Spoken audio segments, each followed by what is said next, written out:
көрсетіп кетейін деген. Ол енді сіздерге де пайдалы болады деген ойдамын. Қазір ашып жіберсек.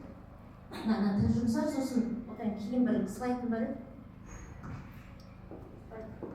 Көбісін естіген боларсыздар. Сол модульдің платформасында біз өзіміздің платформамызды жүзеге асырып жатырмыз. Ол жерде яғни көптеген заданияның түрлері бар. Ол жердегі мысалы диктант түріндегі жазбаша бірнеше вариантты таңдау, сұрыптау деген сияқты бүкіл нәрсені реализация жасауға мүмкіндік бергендіктен біз осы модуль платформасын таңдадық. Өйткені пропуск слов, пропуск букв деген сияқты соның барлығын осы жерде жасауға мүмкіндік береді. Duolingoмен сосын тағы қайсымен? Duolingo және Skyeng.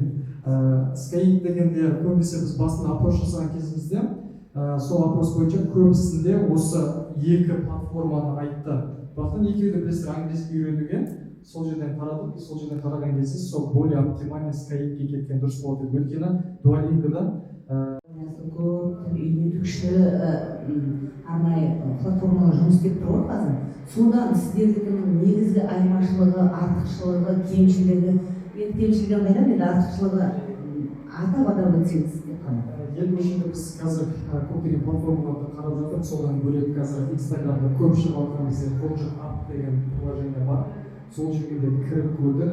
Өкінішке орай ол жерде де геймификацияны как Skyeng недегі Duolingo сияқты қосқан.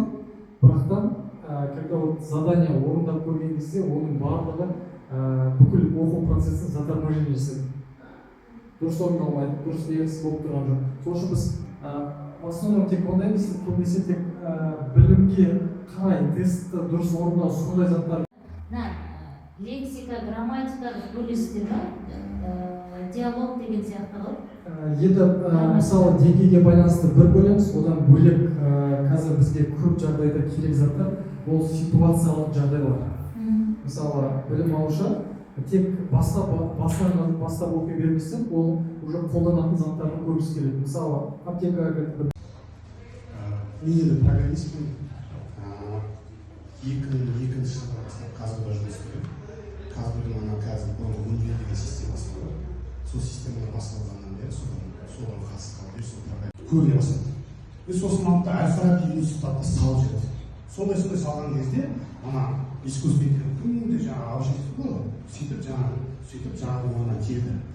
Енді мысалы келешекте сіздердің тақырыптарыңызға келсек, енді мен өзім ойлаймын, ойымда 4-5 жыл өткеннен кейін бұл жерде бот тұрады. Жаңағы персонаж тұрады.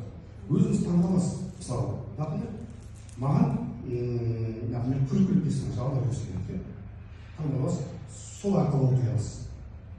Тағы да басқа мысалы, кімге қандай персонаж ойын? Жасына қарап, сөйлесуіне қарап, бәрін бар. Осы 3-4 жылдан кейін мүлде жаңағы тілді оқыту системасы өзгеруі мүмкін. Бірақ ол именно өзгертетін 20% программистер тіл жақта, 80% сізде сияқты ғалымдар екен. Мен соған көзім жетті. Бүкіл данныйды мысалы, дайындап, былай болсын. Бізге алып келсеңіз шатастырып, ананы істейміз ғой. Соның бәрін қадағалап істеп отырған осы қазақ тілін дамыту үшін бұндай проекттер өте көп керек. Өйткені мысалы қазір өте бір кісі бар. Қырғыздар мысалы чатиктер жасап қазақшылық береді. А2-мен аяқталады. А1 деңгей бірінші семестр, А2 деңгей екінші семестрде. Содан кейін бағанағы неге байланысты латын сұрады ғой. Жалпы мынаны екі тілде жасадық біз.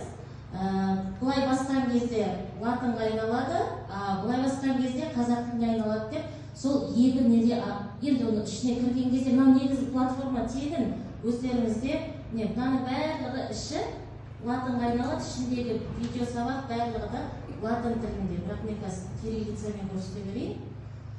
Не себепті латынға біз көңіл бөлдік? Өйткені біздің студенттер бағана айтты ғой, латын әліпбиін біліп барлық видео бар, мына жақта тұрса ыңғайлы екен. Осымен біз қазір өтіп жатырмыз.